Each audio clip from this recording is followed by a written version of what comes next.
He was like, "Oh, we'll just park in this alley. This will be fine," you know. And as soon as we get in, the guy, with this whole crowd of people comes up, and they basically were like, "Give us money, or we'll rob you." and you're like, "Come on, kids, come on, kids, out of the way." And sure that enough, must have been super. Sure enough, we got robbed. Oh, did you really? Yeah. I mean, the Peugeot had like screen door windows, like slide windows that you could just like, a 3-year-old could do it. And they climbed in, they stole. This is actually like what you were saying with having lyrics and stuff stolen. Yeah. It's not as devastating. It's actually just kind of embarrassing for me. But Sam's camera, Sam's laptop, like everything. He had everything in his backpack. Who's Sam? My older brother. Oh, your older brother. And devastated, he lost his laptop. Oh, no. And my guitar was gone. And I'm like 16. And I had books and books and books of lyrics and all these songs and stuff I was writing when I was 16. I was so heartbroken. Yeah. And then turns out I just, like, we were in where was it? Marina de Massa, I think, somewhere on the West Coast. That day we checked out that day, and I just, like, when we were packing the van, I just left my guitar on the bushes. And so Sam is devastated. Sean, my dad lost a few things. And then I'm devastated. And then we get a phone call that night, like, "Hey, did you guys leave a guitar here?" And I was like, "You're like." But we went, and they must have stole it. We went to the tower for like 3 hours, go check out the Leaning Tower, as you do. And we got back, and it was gone. And then we immediately went to the police station in Pisa, and they had a computer. And Sam still had his tracking number on the computer. And they tracked it, and it was like in Switzerland already. My God, these people, professionals. Yeah, they moved out. Yeah, it was crazy with the Paris robbery because I went to the police, obviously, to file a report, and they were like, "There's no way." Yeah. They're like, "Everything is gone." I was like, "I just want to get that book back." They're like, "We get it?" No. It's like Drake losing his BlackBerry with all his best verses on it. Or at least so he says in one of his verses. Still holding out for someone to send him that BlackBerry back. I think it's the worst to lose, like, lyrics something creative like that is the worst. And lyrics are so in the moment too. Yeah. Like they're so dependent on like the feeling in the moment, especially when you're like crafting lyrics and going back over them and over them and over them. Like you want to get to that feeling of the first time you read it, it makes sense. Like how I work with lyrics is I'll write something out and then I'll love it. I'll think it's genius. And I'll be like, that song's done. And then I'll play it for a couple of weeks and I'll be like, nah, it's still not going. I don't really like it. And, you know, if you leave the feeling that the lyrics give you for long enough and come back, you might not get the same feeling. Yeah, exactly. It might have been something you were doing in your mind when you came up with them. So losing a whole book of lyrics, my goodness. Did you ever... Did you make a concerted effort to try and replicate them? I did not. No, I felt, okay, well, at least it helped me towards honing the craft of lyric writing. It was my book of practice. That's kind of how I reconciled it with myself, but it was still shitty for a while. I'm over it now. Yeah, good. yeah. I guess that was quite a while ago. 7 years ago. 7 years ago. Yeah. You've come up with better lyrics, I'm sure. What are you writing? What are you writing lyrics for? Mostly. Well, back then I was living in New York, so I was one of the. I was part of a workshop at BMI in New York that was kind of like a group of music theater writers, and we would write. You know, the idea is that you write a show, and then BMI kind of is your publisher for the show. They collect a portion of, they're responsible for collecting your royalty payments, and they keep a portion of that. So through kind of an audition, a series of auditions, I got to be a member of this writers workshop, which was about a group of about 30 to 40 people, and some of those people have like two of them, for example, wrote Frozen, the movie. Wow, really? And wrote Avenue Q and Book of Mormon, and so there's a lot of like the Book of Mormon. Yeah, a lot of great people come out of that writers workshop. So people who are working to create shows, basically. Yeah, musicals specifically. So how long have you been in Montreal? I moved here in 2015. Oh, 2015. Yeah. Nice. It's only a few winters in. I know. Whose winter's worse, New York or Montreal? Is it a It's tricky toss-up? because New York is like on the water, so it's like Newfoundland winters. It's -5, but it's cold, like it cuts through you. Yeah, you can't dress for it. No, and the last 2 years or 3 years, I can't remember, I was in Vancouver for the winter. It's Working. It's like I'm springtime. It's like, Perpetual spring in Vancouver. it's the best. Yeah. So I was working nice. on Granville Island, so, Yeah, I miss Vancouver sometimes. I bet. Big time. Well, especially when the winter comes around. I love Quebec. I love it out here. Yeah, but yeah. the snow conditions are sometimes terrifying Yes. because it's just like a hockey rink. Well, I don't know what, they have to figure out how to clear this city better. It's just not good enough, I don't yeah. think. Like, it's skating rinks, a sidewalk, and then extending into the street. Like, I don't understand the logic behind clearing here. It's got to be such a job though, and we've had how many, like 4 bad snowstorms this winter. Which is not that bad. I guess not, but especially when it's cold. I think we had one of the biggest, coldest snowstorms in like 90 years. That's true, yeah. That wasn't fun at all. No, but then was it no just fun. packs, and if they don't clear it in time, it just packs into more and more horrible ice. Oh, I bailed so hard the other day when I was trying to find no. a concert. I was going to a concert, and I couldn't find the fall. right entrance. And I did one of those quick turns, Oh, no. and there was a perfect little mound of death ice. Oh, no. And I had a can of something, and I literally hit the no. ground.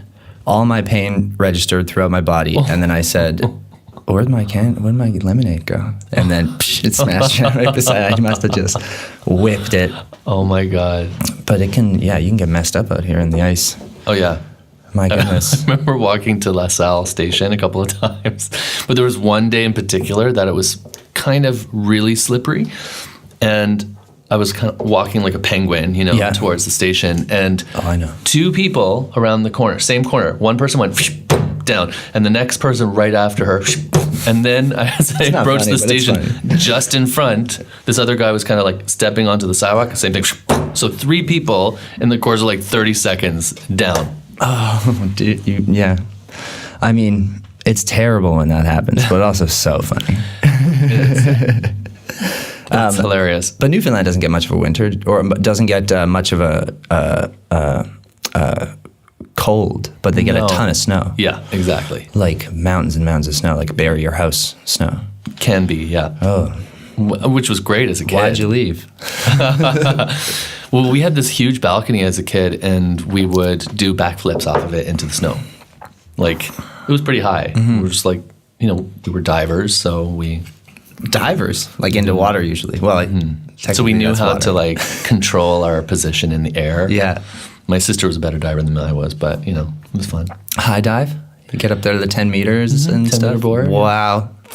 Yeah. Jeez. But we were more swimmers. Like, diving took me only so far, and then I was like, I don't want to do this anymore. Yeah. When did you get into being... Okay, so you do musical theater.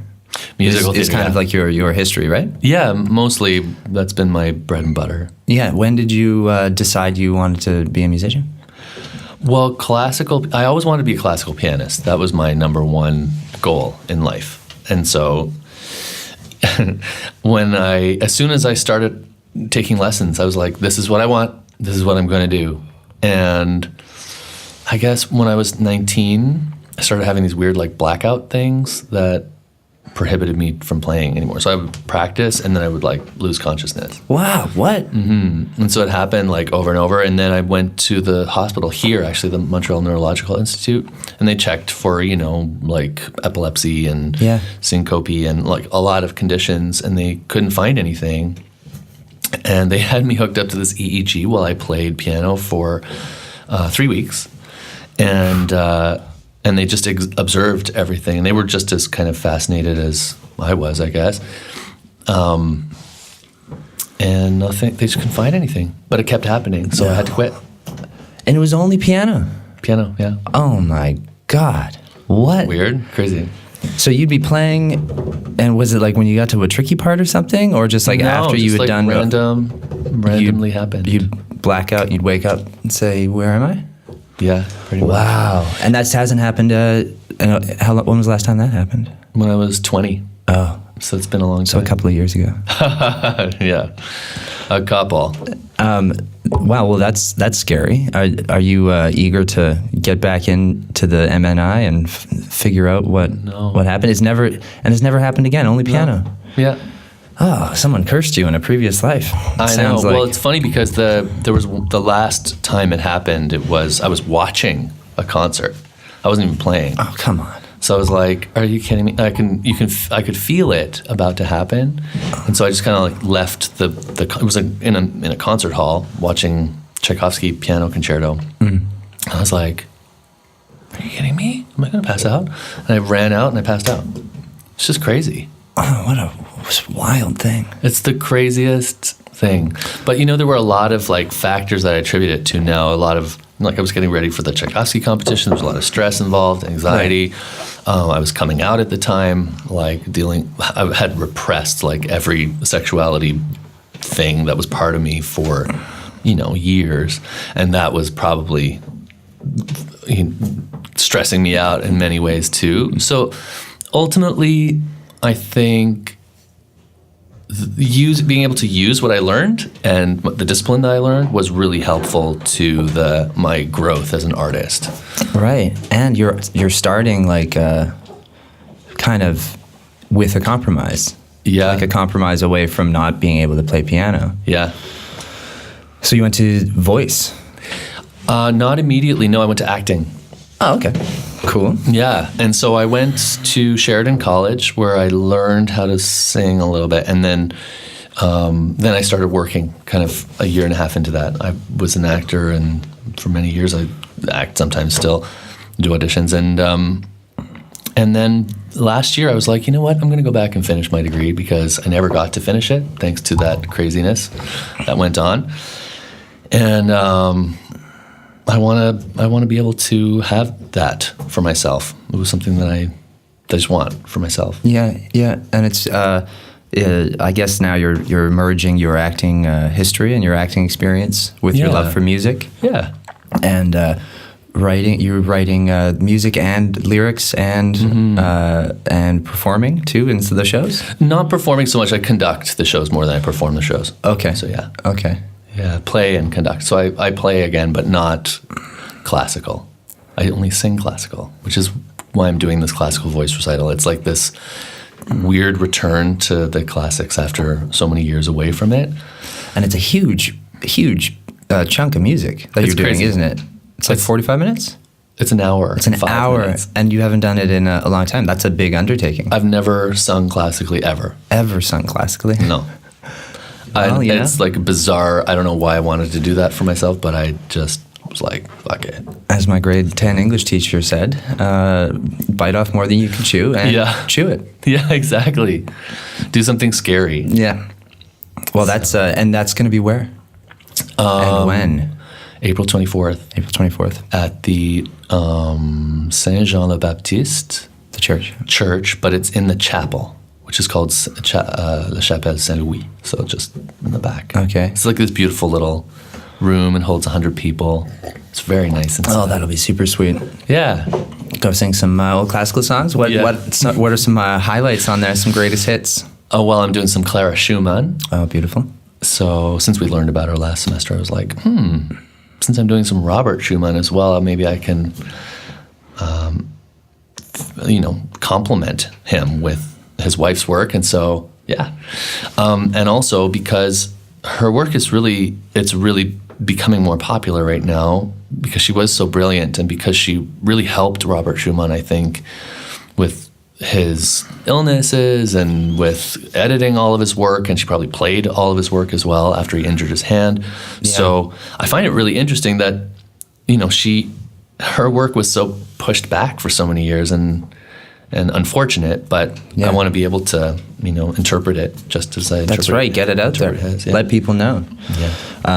Yeah. She was brilliant. Yeah, totally brilliant. I read a lot of really tragic quotes too about her just not being able to accept herself as a composer. Yeah. Which, I mean, that's the worst thing to hear. When people just tell you for so long that you shouldn't or can't do it until you know, a little part of you believes it. Yeah.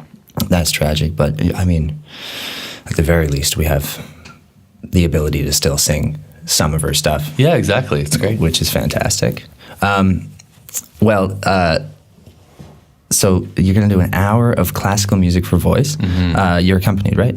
Yeah, Laurie Altman's going to accompany me. On piano? Yeah. Oh, beautiful. Yeah. How do you think, do you think this is kind of like a new direction that you'll want to move into classical voice? Or is this like something to hone your already honed skill set so that you can go back to theater and start banging out some more plays? You know, that's a really good question. I don't even know. What I want to do kind of with the degree idea is I want more stability in my life, I guess. I want to be able to focus on being in one place. I like traveling, of course, but I've been a hermit for such a long time, or a hobo, not a hermit, a hobo for so long, just with so many contracts and all over the place. So in the States and in Canada, and I just have never lived anywhere for more than 2 years. Wow, yeah. Itinerant. Yeah, constantly moving around. So I really want to, ultimately, I'd love to get a doctorate degree and be able to teach and develop a course for music theater writers and for music theater directors and composers, lyricists, etc. So cool. That's kind of the idea. I mean, are you in charge of a lot of musicians the places you work now? Because you're not hired by any theater, you're a freelance artist, right? I'm freelance, but theaters hire me to conduct bands, and I've kind of gotten to the point in my career where I'm able to pitch artistic directors and say, hey, what do you think about doing this show this year? Or I found a really good show that I think would work in your theater. What do you think? And they'll either say yeah or no, whatever. So it's just... I seem to be at like an okay place for that, but it's not like, while it's fulfilling, it's not, it's variable income. It's not consistent income. And I just need that kind of stability, one, but also I just want to be able to create a program that we don't have in Canada. I just need the knowledge that people are going to be okay if they learn how to do this. Yeah, there's no musical theater program? There are lots of performance programs, but there aren't any programs for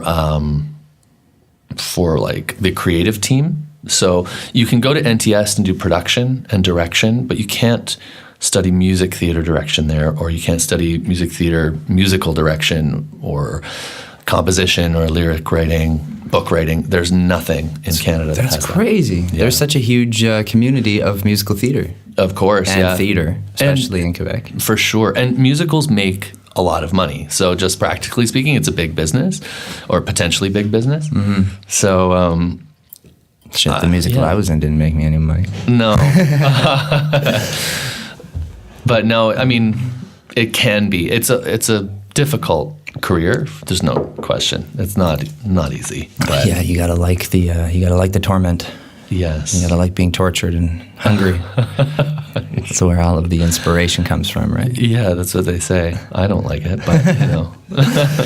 Yeah, me neither. Nobody does. We pretend to, so people will pay us. That's right. The myth of the starving artist is not actually a good one. Yeah. Do you play any? Can you play any other instruments? I mean that quite literally. Can you play any other instruments? I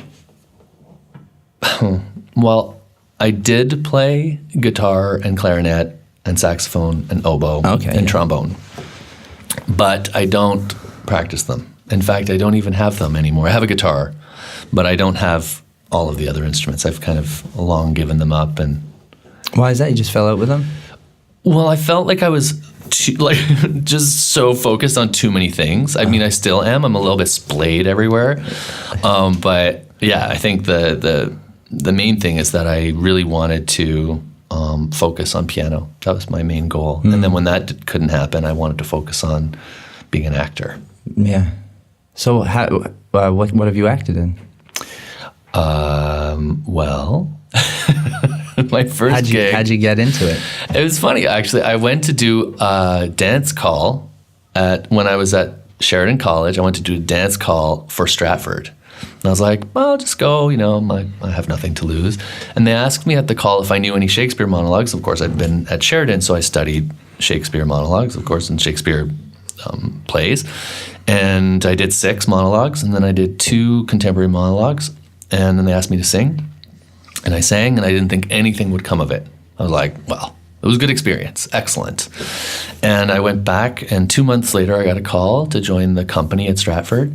And I stayed there for 2 years. And the second year, I was in the company, the kind of mini company of Stratford that toured to Broadway. So I got to go to Broadway from there. And from New York, I auditioned for a show called Two Pianos, Four Hands that became like my bread and butter show for about 10 years. I did it. Wow. Actually, 13 years. It was something that I did a lot. I did, I think, 700 performances of it or something. And it was, over 10 years. It was like all over the place, all over the States and Canada. And toured. Mm-hmm. Toured big time. Yeah. What was that show about?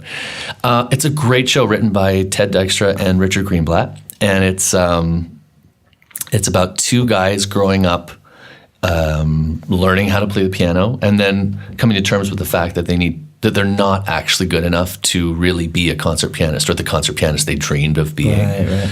And it's really it's a comedy. It started off actually as a fringe show in Toronto. Nice. And at the Tarragon Theatre, and I think it started off as a 15-minute show, and then just grew, and it was kind of a series of vignettes and sketches, and then quickly developed into this brilliant 2-hour show that's been probably one of the greatest hits of Canadian theatre in history. When's the next time it's playing? You know what? I think it might be touring here, or maybe to the National Arts Centre. The 2 guys who are playing it now are they're great. Bryce Kulak and Reza Jacobs. They're really good. So it's touring. It's been touring for nearly 20 years, like 15 years. The first year, I think, in Toronto when Ted and Richard did it was 96. Wow, so 23 years. Yeah. Holy moly. Yeah. And what did you do?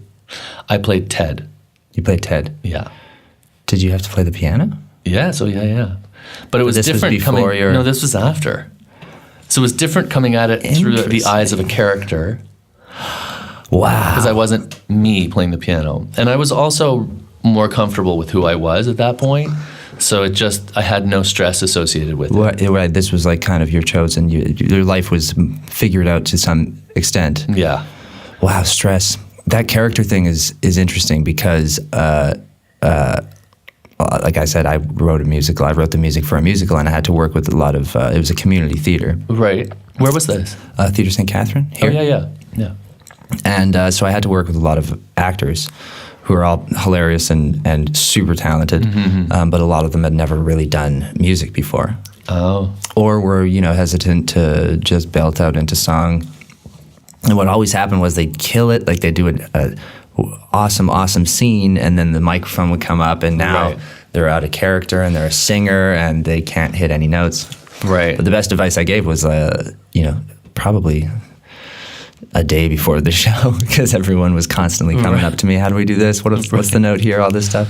I just said sing in character. Yeah. Like be your character when you sing. Yeah. And it won't be you singing. Like if you're worried about being out of key, your character just sings out of key. That's part of it. Yeah. So you did it, and so I was impressed with the results. Yeah. Almost immediately. Yeah. Everyone got it, and they're like, okay, I'm just singing as Elijah, or I'm singing as Tony, or whatever.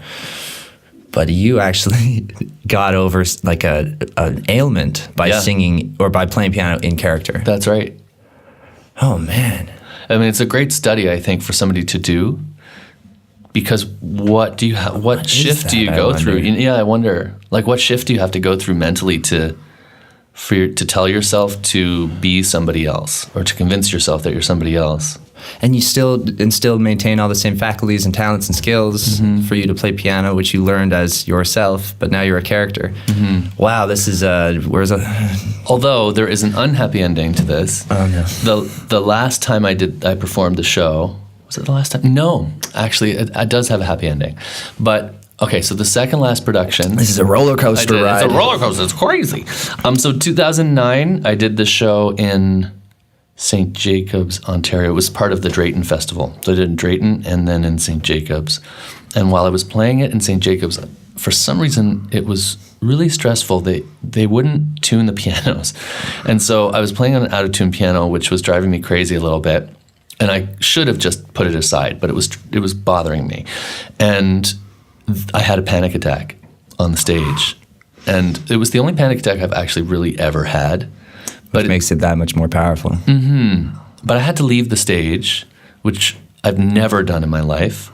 I don't like the idea of stopping a show. The show must go on, right? Yeah, of course. And so it was hard to describe to people what was going on, but I found a replacement immediately for the show, and I just left it. I left the show because I thought I don't want to go through the same thing that I went through the last time with passing out and all that fun stuff. Mm-hmm. So 2 years after that, I was asked if I was ready to do the show again, and I said, you know what, I'm going to do it one more time, and hopefully nothing will happen, just so that I can prove to myself that I can do it. And it was in San Diego, and that's where I retired the show officially. So 8 years ago, I went to San Diego, got to play the show with a really great guy in a fantastic theater. And I remember just making it to the last show going, oh my God, I did it. I got over whatever I needed to get over, and it was really satisfying. That sounds great. Yeah. Wow, what a journey you've had as a musician, pianist, actor. Yeah. Everything. Are you planning on settling down in Montreal? I like the idea of being in Montreal, yeah. Finally kick those traveler's boots off? Yeah. I mean, I will never stop traveling because I love it too much. And I feel like it's my responsibility as a human being to know what's going on in the world. Mm-hmm. It's a good mentality. But yeah, I think the idea of just being in Montreal and settling down here is a good one. It's a great city. Yeah, it's such an awesome city. It's got everything. Mm-hmm. So many universities too. So many theaters. So many venues. Mm-hmm. Yeah, I love it here. And it's funny because it's kind of like this little. I don't want to say it's a bubble, but it's like this magical center because you're near New York, you're near Toronto, you're in Ottawa. You have access to anything. There's a huge airport, international flights everywhere. The cultures here are just, beautifully mixed together, and there are festivals and like a million festivals. You just get so much, and the level of execution in the arts here is really top of the world. It's not top of the world, but it's world class for sure. Mm-hmm. Like you think the OSM, it's one of the best orchestras in the world for sure. Mm-hmm. So yeah, Montreal is pulling its weight. Yeah, artistically. Yeah, for sure. Which is why I wanted to do this. Talk to all sorts of people like you. Well, this is what Montreal is great for, the creation aspect of it as well. Mm-hmm. Mm-hmm. Well, I can't wait to come check out that show. April, when is it again? April 24th. April 24th. Yeah. Okay. Well, that's a piece away. Yeah, April 24th at 7:30, and it's at the Chappelle St. Is it you selling tickets? No, it's a pay what you can kind of situation. Show up, listen. Come on in, have a listen. If you want to drop 25 cents, that's great. Fantastic. It's just $25 or whatever. Help them out. Or that. It's fine. Come on. But it's just high quality repertoire. Yes, some Rachmaninoff, some Poulenc, some Ravel. Doing any Schubert? No Schubert. What are you, a tenor or a baritone? Tenor. Yes. Nice. Today I feel like a baritone. After Friday night. Yeah. Usually a baritone on Saturday. Yeah. A tenor by Friday. Well, thanks, man. Thanks for doing this. Did you have where can people find you online? You have a website, don't you? I do have a website, jonathanmonro.com. Is that O-E or just O? It's a weird spelling. It's M-O-N-R-O. M-O-N-R-O. 2 O's, no E. Well, you're unique. Yeah. Yes. Thanks for having me here. This is really cool. Hey, it's really great. Anytime. Oh my God, it's my pleasure. So jonathanmonro.com. Are you on any social media Yeah, stuff? Instagram is JL Monro. And Twitter, I'm rarely on Twitter, to be honest with you. Yeah, it's scary for me. I just don't. Twitter's I don't a scary get the place. Tweets. I just don't get it. Yeah, And I don't like that Donald Trump is on it. So I feel like not supporting that platform a little bit. Twitter is like a digital limbic system for humanity. It is, yeah. Yeah, you have to be wary around it. But great. Thanks so much. Thanks, pleasure. everybody, for listening. And tune in next time. Great. Thank you. Cool.